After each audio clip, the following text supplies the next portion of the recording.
In recent months, we have looked at several new fifth-generation fighters and how they may revolutionize foreign air forces. The first was the South Korean KF-21, a twin-engine, twin-seat multi-role aircraft with comparable goals to the F-35. The second was the Turkish TF Kaan, a multi-role fighter to replace the F-16. Both aircraft have taken their maiden flights. Today, we will look at India's domestic solution, a fifth-generation aircraft known as the HAL Advanced Medium Combat Aircraft, or AMCA. The AMCA project dates back to 2010.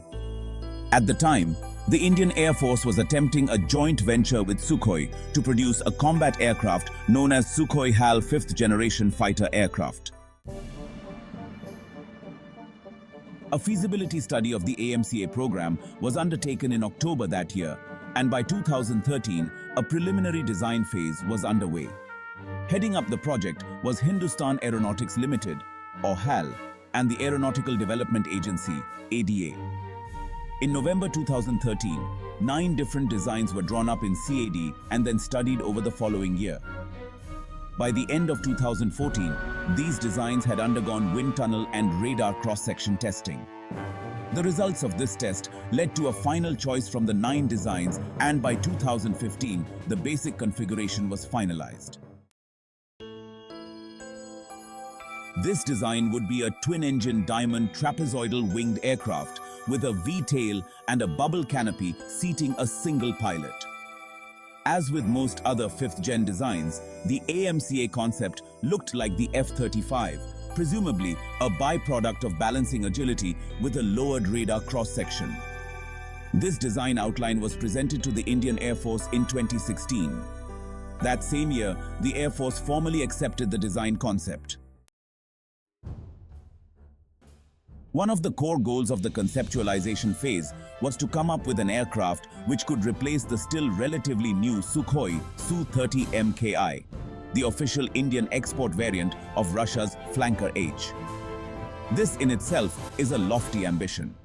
The latest iterations of the Sukhoi 30 are arguably the best multi-role aircraft produced in the East, save for possible classified projects. In Western terms, the Su-30 would be described as a 4.5 gen fighter, similar to the modernized Super Hornet or Strike Eagle. Thus, the AMCA would be India's equivalent of the F-35. A lighter, more modern alternative to a traditional multi-role aircraft, yet still capable of performing similar missions. The AMCA proposal would have to fulfill several roles, namely air supremacy, suppression of enemy air defenses, air interdiction, and electronic warfare. Over the next couple of years, the rough design would be fleshed out. It was reported in 2020 by the Eurasian Times that one of the goals was to produce an aircraft which outwardly followed fifth-gen fighter design principles while internally being equipped with more modern technology, something akin to a sixth-generation fighter. Given the time and difficulty of developing advanced systems domestically, it was revealed that the AMC will have 2 initial phases. The first phase, Mark I, would rely on various foreign systems, while later a Mark II variant will feature more advanced internal systems and other domestically produced technology.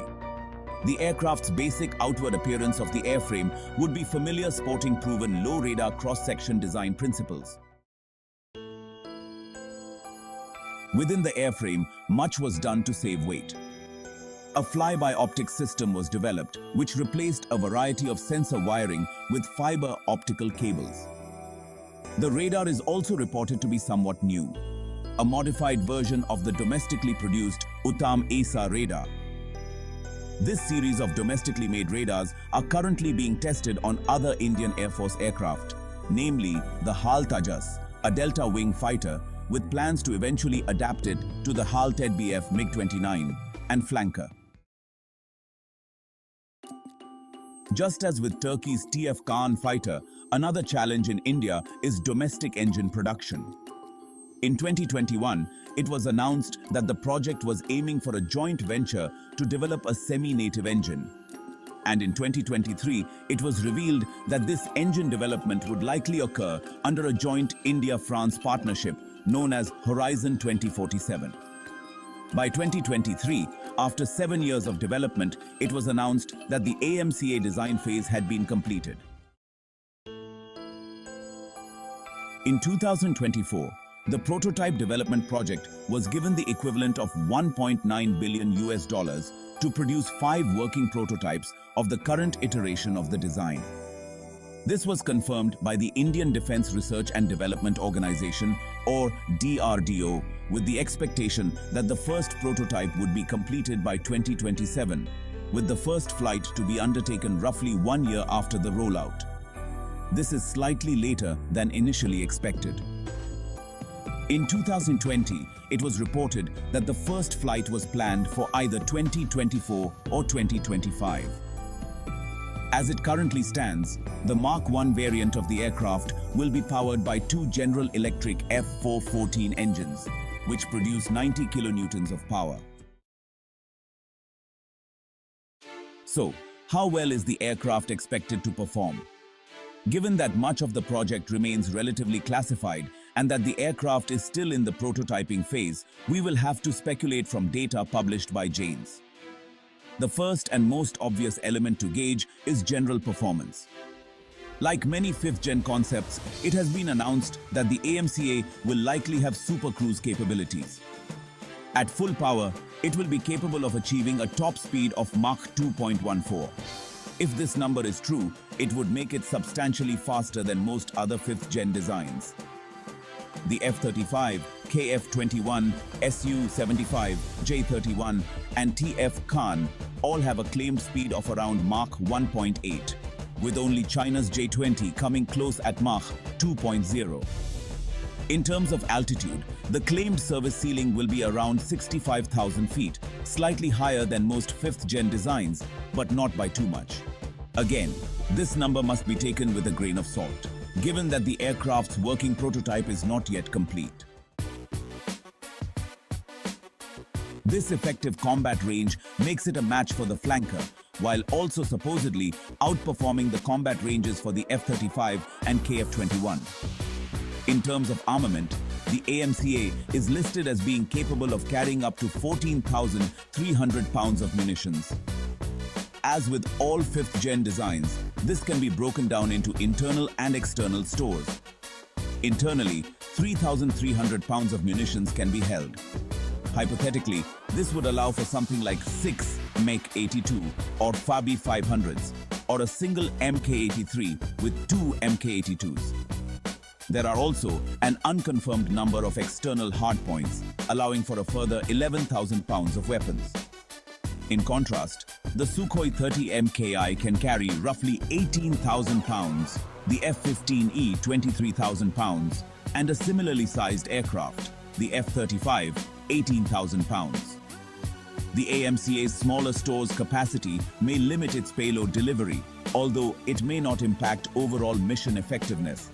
To exemplify this, the similarly sized F-16C can, on paper, carry 6 air-to-ground weapons on its 2 inner pylons. If triple-clustered pylons are attached, along with a further 2 pylons holding 2 air-to-ground weapons each plus 4 outward pylons for air-to-air missiles. Although tasking with this level of firepower is unlikely, most F-16s tasked with air-to-ground missions carry 2 to 4 AG weapons, leaving space for drop tanks on the 2 inboard pylons. This would likely keep AG stores at or below 4,000 pounds. Thus, an argument can be made for or against the internal store's limitation of the fighter, although in practice it likely won't have any detrimental effect. In terms of specific armament types, it has been determined that similar to the TF Kaan, the aircraft will be built around a number of indigenous systems currently in the works. This includes a variety of precision-guided munitions and laser-guided bombs, as well as several air-to-ground missiles. In terms of standoff weapons, the aircraft will use a variety of infrared and active radar-guided missiles referred to as Astra, a domestically produced family of missiles. Not much is known about the true capabilities of the Astra. although the Indian Air Force began adopting early variants of the missile in 2017, while further variants, which will be found on the AMCA, are still under development. Also worth noting is the single-seat configuration. In the 80s and 90s, aircraft designs seemed to tend away from twin-seat setups as more faith was put into automated systems. Today, however, we see many designers choosing to revert to a twin-seat setup. The Chengdu J-20, for example, initially a single-seat aircraft, is now being developed into a twin-seat multi-role aircraft, while South Korea's KF-21 also features a twin-seat setup. The reasons for this are multifaceted. Thanks to films like Top Gun, most are aware that the Radar Intercept Officer, IO, or Weapons Systems Officer, WSO, were important, and the role went beyond calling out nails or spikes on the radar warning receiver. In practice, the RIO or WSO would take care of a variety of information-intensive systems, including targeting pods, electronic countermeasures, and radar specifics, and of course, keeping an eye on the radar warning receiver and generally helping the guy in the front seat. Today, it is similar, but with an increasing focus on data link-related tasks, drone tasking, and other forms of cross-system networking, both between air assets as well as units or utilities on the ground, sea, and in the future, space. Working as a team has obvious advantages over single-handedly trying to manage a variety of systems. This would become obvious when a single-seater aircraft, such as an F-16, is tasked with a particular mission in an uncertain environment. For example, a precision strike in contested airspace with two multifunction displays, he would have to keep an eye on a targeting pod or AG radar on one, and likely a HSD with data link on the other. Pilots are well trained to do this, but could this be done better and safer by dividing the task between two rather than one? With all this in mind, it is easy to see just how ambitious this project is. It seems to have more in common with Turkey's TF Kaan than it does with the KF-21. Both projects have certainly put much more on the line. The TF Kaan aims to replace the F-16 and the AMCA aims to replace the Flanker H, both with designs essentially starting from scratch. Both the F-16 and the Flanker represent great designs dating back to the 1970s, with hundreds of thousands of hours of flight time research and improvements accrued over the decades, all built with the best Russian and American minds emerging from World War II. It's commendable, to say the least, that countries such as South Korea, Turkey, and India are aiming to produce something domestically in a bid to outperform these legendary designs. This sort of ambition may be seen as misguided, but both South Korea and Turkey have working concepts already in the air. The next decade is going to be very interesting to watch as these domestic projects mature.